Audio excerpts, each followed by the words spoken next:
Pagkatapos na pindutin ni Chang Xiao ang pagpipilian ng system kung saan ipagpapalit ang lahat ng kanyang kontribusyon value points para sa pagpapataas ng kanyang cultivation base, ang kanyang sect contribution value na nasa 47 ay lumagapak at naubos na naging 0 na ulit.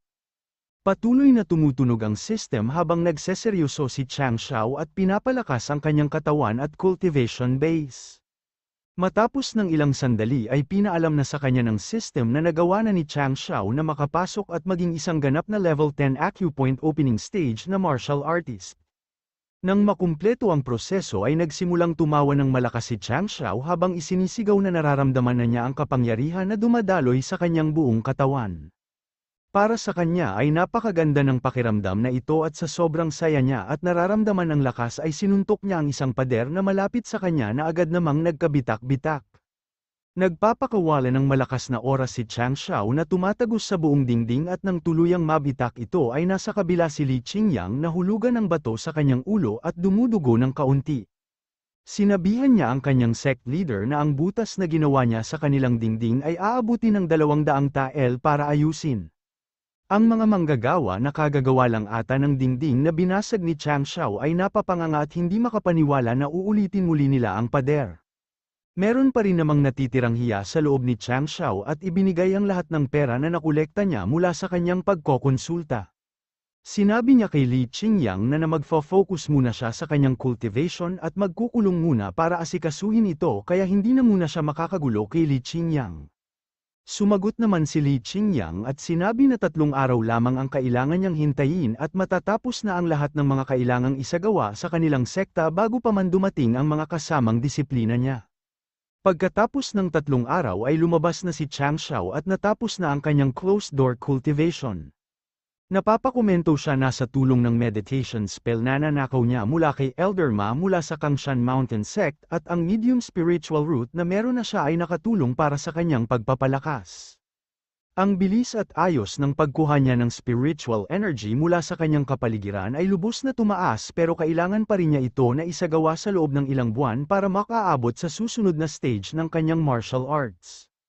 Habang lumalabas siya ay nagsisimula na niyang idilat ang kanyang mata at nang tuluyan na niyang tignan ang kanyang kapaligiran ay nakita niya ito na sobra namang ikinagulat niya. Paglabas niya ay sobra siyang namamangha sa ipinagbago at ikinaganda ng kanyang sekta kung saan ang mga sira-sirang mga pader at butas-butas ng mga bubong ng Ironbone Sect ay napalitan ng bago at ngayon ay mas maganda na rin ang tanawin dahil sa mga halaman na itinanim dito. Napansin rin ni Chang Xiao na meron pang mga pavilion, mga water pond, at iba pang mga lugar na isinagawa dito bilang mga dekorasyon. Hindi makapaniwala si Chang Xiao na ang kanyang dating sekta ng mukhang pinaglumanan ng panahon at sira-sira ay naging ganito kaganda sa loob lamang ng 3 araw. Habang patuloy niyang pinagmamasdan ang lahat ng mga pinagbago ng kanyang sektor ay lumapit sa kanya si Li Qingyang tinatanong siya kung masaya ba siya sa lahat ng mga ipinagbago ng kinaroroonan ng Ironbone Sect. Lumingon si Chang Xiao kay Li Qingyang at nagagalak na sinasabi na sobra siyang natutuwa sa lahat mga ipinagbago na ito at sa sobrang naninibago siya ay inakala niya na aksidente siyang nakapasok sa isang palasyo. Maliban pa sa hardin at mga palamuti na bagong inilagay sa mga paligid ng Ironbone Sect, inalok rin ni Li Qingyang si Chang Xiao para tignan ang kanilang training ground sa harap ng kanilang bakuran. Maliban pa rito ay gusto rin ipakita ni Li Qingyang ang lahat ng mga listahan para sa lahat ng kanilang ginastos sa papanibago ng kanilang sekta. Inibat ni Li Qingyang ang isang makapal na libro kung saan nakalista ang lahat ng kanilang ginastos para sa mga equipment at trabahador kasama ng iilang piraso ng perang papel. Napapaupo na lang at naiiyak si Chang Xiao habang tinatanong si Li Qingyang kung ito na lang ba ang lahat ng pera na natira mula sa pera na naipon niya sa mga nakaraang araw. Ipinaliwanag naman ni Li Qingyang ng isang maliit na barya ng ilang libong tael ay hindi ganoon karami kagaya ng iniisip niya. Maliban pa roon ay gusto rin ng iba pang mga disipulo na gawing bago muli ang inner courtyard ng kanilang sekta kaya baka magkakahalaga muli ito ng karagdagang 4,000 tael. Nang marinig ang tungkol sa karagdagang 4,000 tael at ang pagiging isang maliit na barya ng ilang libong tael ay napapasimulang umiyak muli si Chang Xiao dahil ngayon ay pareho na siyang pulubi sa pera at sa contribution value points. Pinayagan naman ng pumasok ang lahat ng mga bagong disipulo sa sekta at una nilang napapansin na ang kinabibilangan nilang sekta ay nagmumukhang napakamarangya. Masayang-masaya sila habang pumapasok sa tarangkahan ng kanilang bagong tahanan. Nang marinig ang mga komento ng mga bagong disipulo, napapasabi na lang si Chang Xiao na paano ito hindi magiging ganun karangya at kaganda matapos nilang gumastos ng ilang libong tael na ngayon ay nagtutulak sa kanya sa dulo ng pagiging isang pulubi. Habang pinagmamasdan ang mga kara rating ng mga disipulo ay napansin ni Chang Xiao na bakit meron lamang 2 ang meron doon kaya naman nagsimula ng tanungin ang mga kara rating lang kung nasaan ang iba pang mga kasama nila. May isa namang humarap at ipinaalam kay Chang Xiao na ang iba sa kanila ay nakatira sa malalayong mga lugar kaya hindi muna sila makakarating kasabay nila at medyo mahuhuli na munang makarating doon. Habang nag-uusap sila ay may isang bata na punit-punit ang damit at nanginginig na naglalakad papunta sa tarangkahan ng sekta. Nanginginig ang boses na ito at patuloy na humihingi ng tulong at iniabot ang kanyang kamay. Napansin kaagad ito ni Li Qingyang at ni Chang Xiao bago pa man ang iba pang mga disipulo.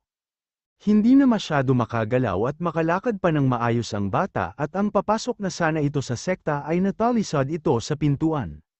Nang mapansin na ito ay mabilis na tumakbo si Li Qingyang at Chang Xiao papunta sa mahuhulog na sana ang bata. Nang mapansin na sabay sila ng kanyang sect leader na makarating sa bata ay nagsimulang magtaka si Li Qingyang kung bakit mas mabilis si Chang Xiao kumpara sa kanya kahit na nasa ikalimang stage pa lang siya ng acupoint opening.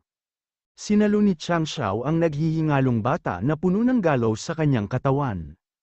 Iniabot ng batang ito kay Chang Xiao ang isang sulat habang sinasabi na pumunta raw sila sa sekta na nakagrupo ng higit sa 30 na tao pero may tumambang sa kanila at ang iba ay kinuhang mga hostage ng mga tulisan.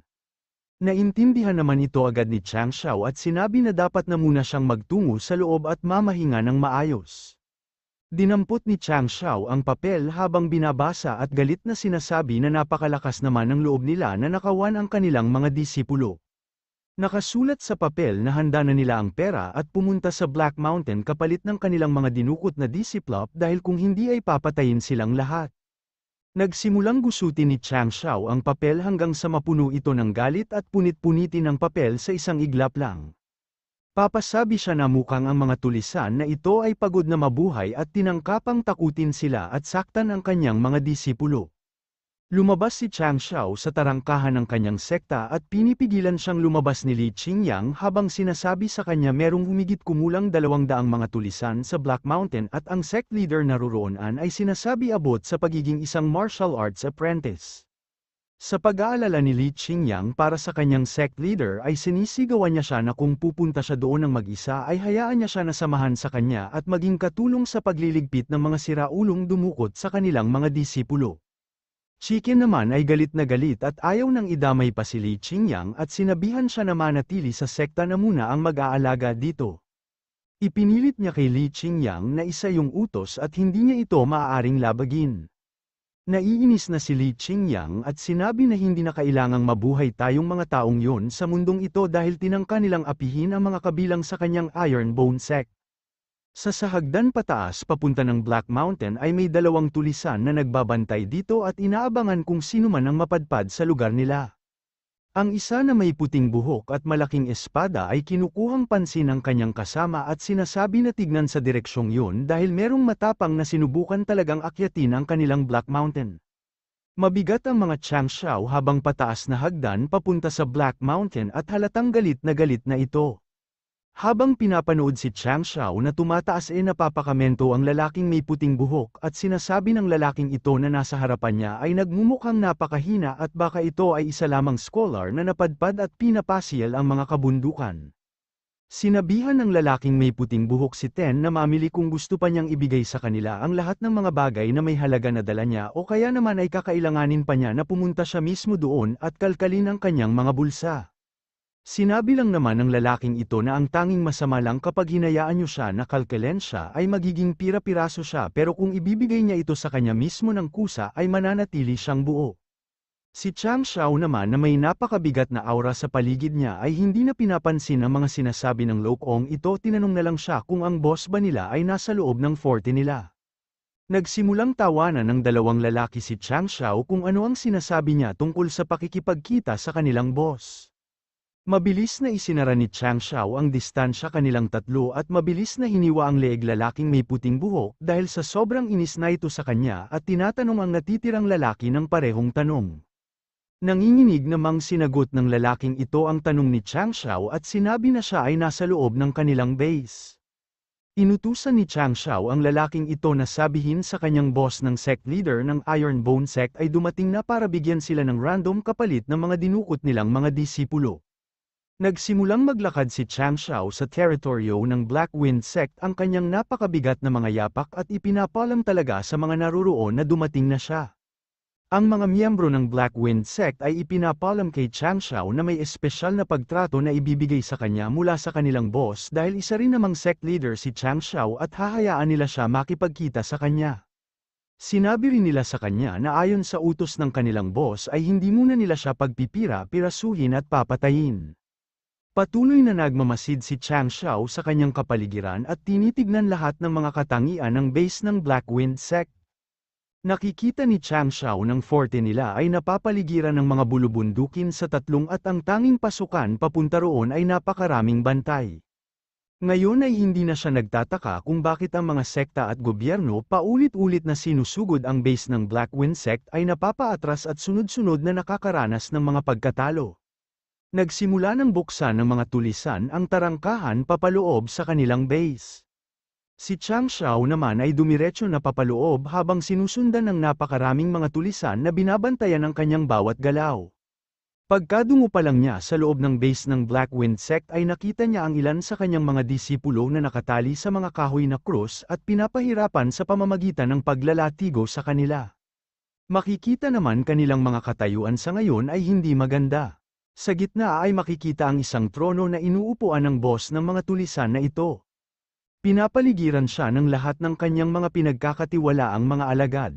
Si Chang Xiao naman ay walang takot na hinarap ang boss na ito kasama ang kanyang mga alagad.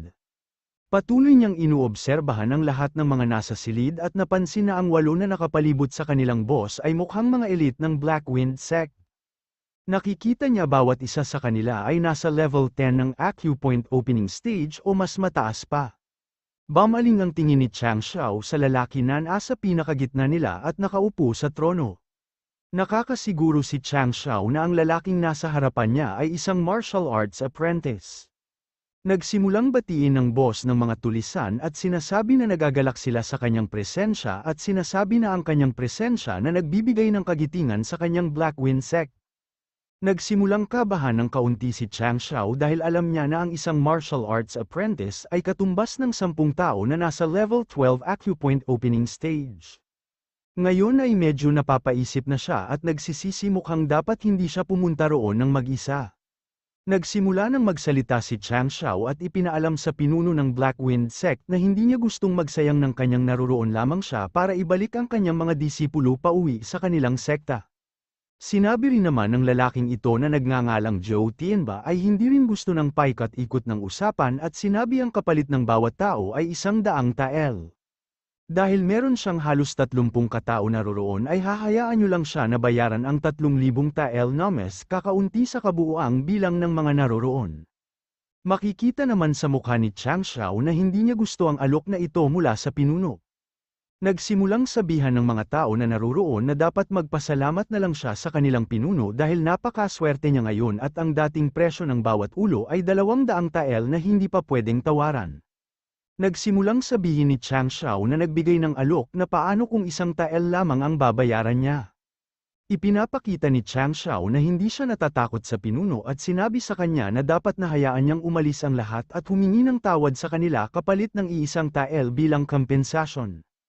Tinanong ng pinuno si Chang Xiao kung nakikipagbiruan ba siya sa kanya dahil kung ganun ay may ipapakita siya sa kanya. Pinitik ng pinuno ang kanyang mga daliri at mula sa kadiliman ay may inilabas na lalaki. Kinakaladkad ito ng isa sa mga alagad ang pinuno mula sa kanilang kulungan. Napatingin si Chang Xiao sa paparating na lalaki dahil napukaw ang kanyang atensyon ng kanyang disipulo na patuloy na nag-iingay at kinukuha ang kanyang pansin na humihingi sa kanya ng tulong. Nang makita ang kalagayan ng isa sa kanyang mga disipulo ay nabagabag at nagsimulang mainis si Chang Xiao sa kanyang nakikita.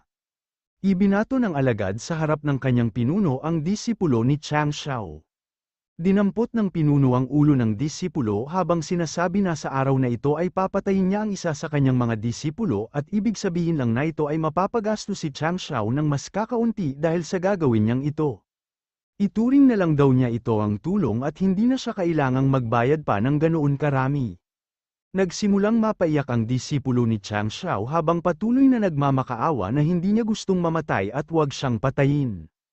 Sinasabi na ito sa pinuno na gusto niyang sumali sa Black Wind Sect at maging kanilang alipin basta magagawa niyang panatilihin ang kanyang buhay. Nagsimulang tumawa ang mga alagad ng pinuno dahil ang batang ito na nasa harapan nila ay sobrang natatakot.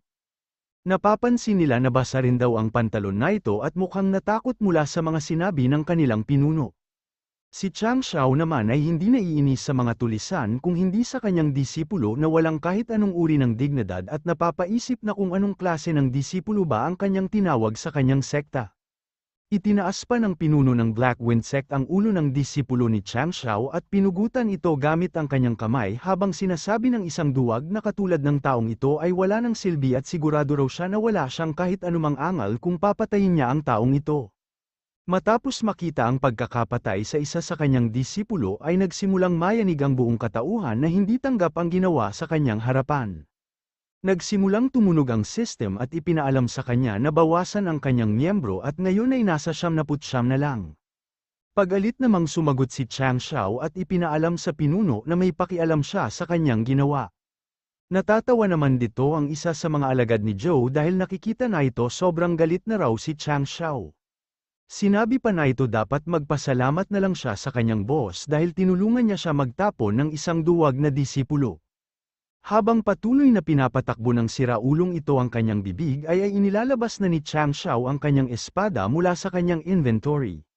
Sa isang iglap ay pumunta si Chang Xiao sa kanyang likuran at sinaksak ito sa kanyang likuran na naging dahilan para inig at magdugo sa bibig na ito. Payabang na sinabi ni Chang Xiao sa boss ng mga tulisan isa sa kanyang mga alagad masyadong mabunganga at walang kahit anong galang sa kanya. Sinasabihan pa niya ang lalaki siguro daw si Chang Xiao na wala rin naman daw siyang kahit anong angal sa ginawa niyang pagtuturo sa kanya ng leksyon. Hinugot ni Chang Xiao ng espada niya mula sa lalaki at ang katabi na ito kalbong lalaki na may napakalaking katawan ay nagagalit kay Chang Xiao dahil pinatay na ito ang kanyang kasamahan para sa kanyang ginawa ay pagbabayaran niya siya ng sarili na ito ang buhay. Itinaas na muli Chang Xiao ang kanyang espada at mga aatakihin ng lalaki habang ito naman ay susuntukin na sana si Chang Xiao pero may isang malakas na boses sigaw mula sa malayo na inuutusan silang dalawa na tumigil. Ang dalawa na sana ay maglalaban ay napatigil mula sa kanilang tangkang pag-atake at pakikipaglaban sa isa't isa. Nang mariindig ang sigaw sa boss ng mga tulisan ay napapaisip si Chang Xiao NS ang napakalakas na aura na kasama ng sigaw na yun. Matapos na mapigilan ang tangkang paglalaban ng dalawang ito sa kanyang harapan, pinupuri ng pinuno ang swordsmanship ni Chang Xiao sa pagiging mahusay na ito at hindi rin daw niya gusto na magkaroon ng kaaway na katulad na ito. Inalok na lang niya siya na dahil meron siyang 31 na disipulo sa kanyang kamay ay magbayad na lang siya ng 3,100 na tael at maaari na niya sila nang kunin papaalis doon. Mula sa sinabing ito ng pinuno ay naisip ni Chang Xiao na gusto pa rin ng pinuno ang pera na makukuha na ito kaya nagagawa pa rin na ito na mapigilan ang sarili na atakihin siya. Sinagot lang naman ni Chang Xiao ang pinuno at sinabing isang tael lang ang maibibigay na ito at hindi na ito pwedeng tawaran ang kanyang alok. Nagsimulang magalit ang pinuno at hindi tanggap ang inaasta ni Chang Xiao sa kanyang harapan na matigas pa na ayaw ibigay ang kanyang hinihinging pera. Nagsimulang mag-flex ng kanyang mga muscle ang kalbong lalaki sa harap ni Chang Xiao habang sinasabi sa kanyang boss na hayaan niya siyang patayin si Chang Xiao at pagkatapos ay maaari nilang kalkalin ang kanyang katawan para sa pera. Si Chang Xiao naman ay hindi makapaniwala sa kanyang nakikita. Ang iba pang mga tulisan ay suportado ang nais na gawin ng kalbong ito. Napapaisip ki Chang Xiao na kung ibabasa mula sa kanyang mga muscle na isang strength type na kalaban ang nasa harapan niya at mas madaling kalabanin ang mga katulad niya para sa kanya. Sumisigaw ang mga naroroon at sinasabihan ang kalbo na patayin si Chang Xiao at maghiganti para sa kanilang ikasyam na pinuno at iba pang mga namatay na kasama.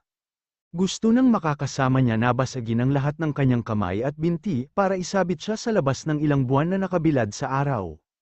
Nagsimulang balaan ng pinuno ang malaking kalbo ng kakalabanin yung bata ay napakabilis kaya kailangan niyang mag-ingat. Sinabi naman ng kalbo habang nagpapakawala ng kanyang aura ay hindi naman siguro ganun kabilis ang batang ito kung ikukumpara sa kanya. Nagsimulang komposisyon ng kalbo at ang ginawa niyang ito ay agad na nakilala ng kanyang mga kasama. Alam na nila na gagamitin ng kalbong ito ang ultimate technique na tinatawag na 7-step shadow transformation. Pagkatapos ng kanyang kaunting paghanda ay mabilis na gumalaw ang mga paa ng kalbo na agad namang ikinagugulat ni Chang Xiao. Hindi niya inakala na mali siya at ang kalbo pala ay isang speed type na martial artist. Hindi namamalayan ni Chang Xiao na nakapunta na pala sa likod niya ang kalbo dahil hindi niya makita ng tuluyan ang kalbo, hindi man lang mahagilap ang anino na ito. Nagawa namang maramdaman ni Chang Xiao ang kalbo sa kanyang likod gamit ang kanyang instinct at agad niyang itinusok ang kanyang espada sa kanyang likuran. Hindi naman sapat ang ginawa niyang ito at nagsimula na lang umikot-ikot sa paligid ni Chang Xiao ang kalbo. Habang mabilis na gumagalaw-galaw sa paligid niya ay tinatawanan ng kalbo si Chang Xiao sa kanyang pagiging mabagal. Inaasa rin niya si Chang Xiao na ipapakita niya raw kung ano ang tunay na bilis. Habang nanunood ang sect leader ng Black Wind Sect ay pinapaliwanag na ito ng 7-step shadow transformation na ipinapakita ng kanyang alagad ay mas napabuti pa sa nakaraang mga 6 na buwan. Sang-ayon naman dito ang mga alagad niya na nasa paligid na ito at sinasabi na sa kasalukuyang bilis na ito ay magiging mahirap para kay Chang Xiao na habulin ito. Sinasabi pa niya nag-aanumong kabilis ang espada ni Chang Xiao ay hindi na ito matutumbasan ang malahangin na bilis ng kalbo. Napapabuntong hininga na lang si Chang Xiao at sinasabihan ng kalbo na nakakairita ang tunog na ginagawa niya at para siyang isang langaw na nag-ingay sa kanyang tenga. Sa isang mabilis na desisyon, itinuon ni Chang Xiao ang kanyang espada sa kanyang harapan at kinukuha ang distansya na maaaring tung makuha. Sinasabi ng isa sa mga alagad ng sect leader na pakabilis ng kalbo at kung gumagana man ang mga saksak ay matatalo niya ito. Bago pa man matapos ng lalaking ito ang kanyang sasabihin ay may ginawa si Chang Xiao na ikinagulat na ito. Sa paglalagay ni Chang Xiao ng kanyang espada sa kanyang harapan ay nagawa niyang pugutan ang kalbong lalaki sa isang malinis na hiwa. Ang pinagmamalaking bilis ng kalbo ay wala lang sa isang simpleng pagtataas ni Chang Xiao ng kanyang espada.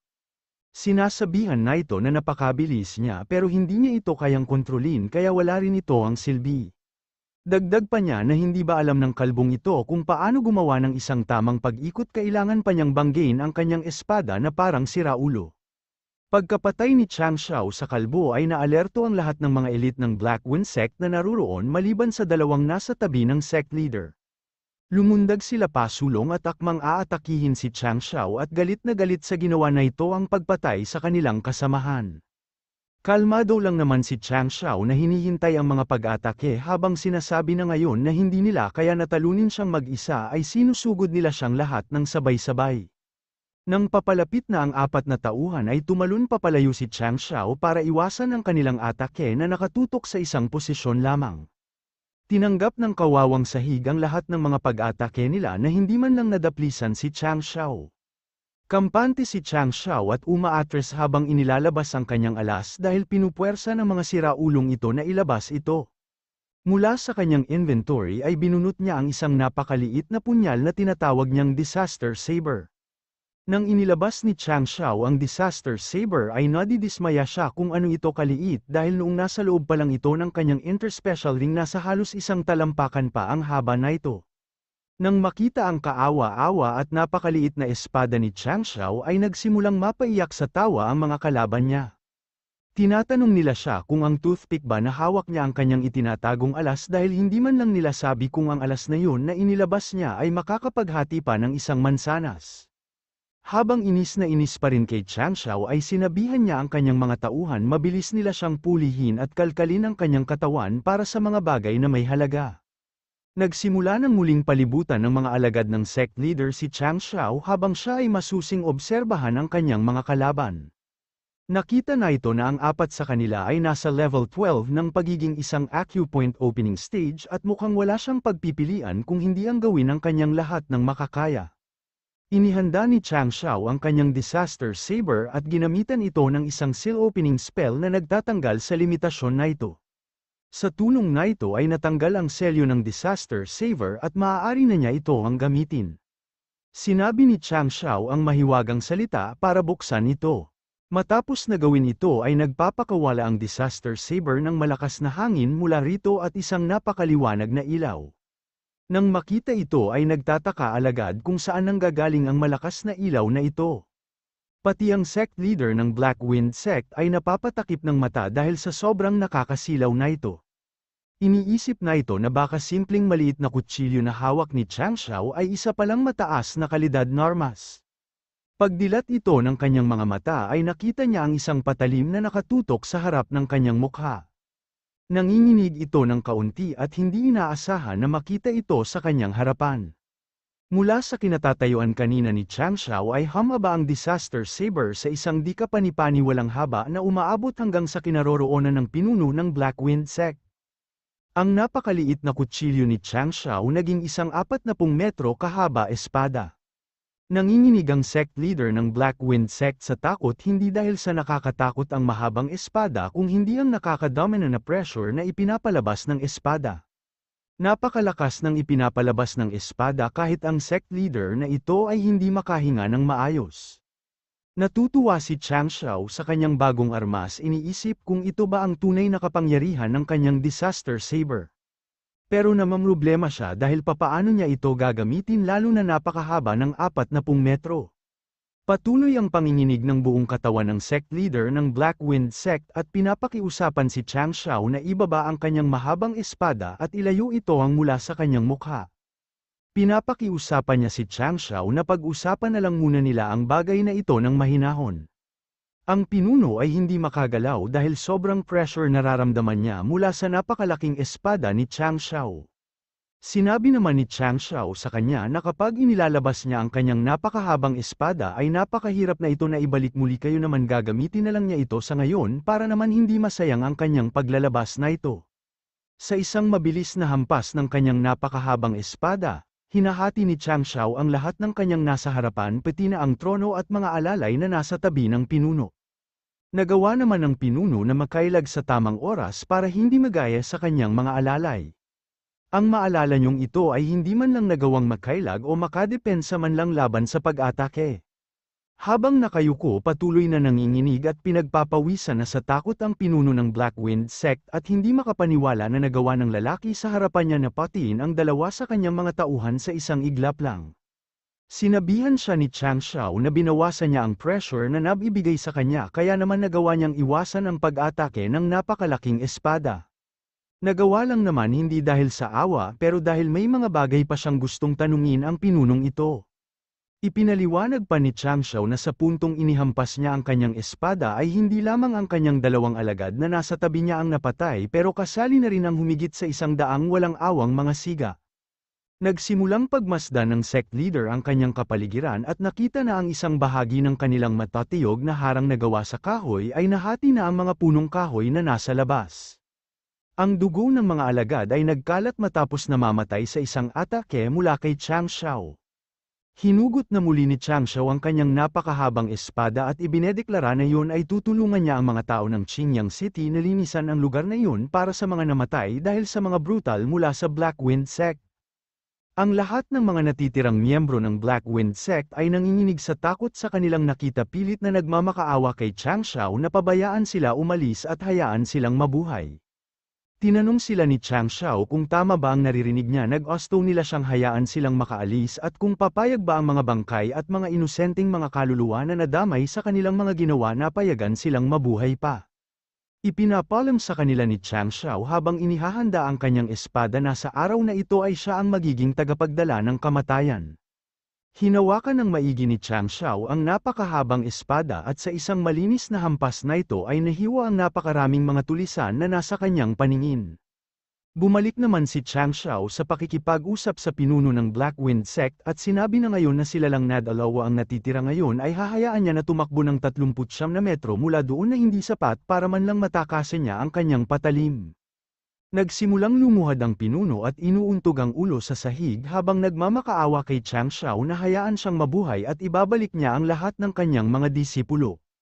Nagkaroon ng nakakabinging katahimikan sa lugar at ipinwesto ni Chang Xiao ang kanyang espada sa itaas ng uri ng pinuno at nagsimula siyang tanungin dahil nagtataka ito kung bakit biglang naisipan ng Black Wind Sect na punteryahin at pagtripan ang Ironbone Sect.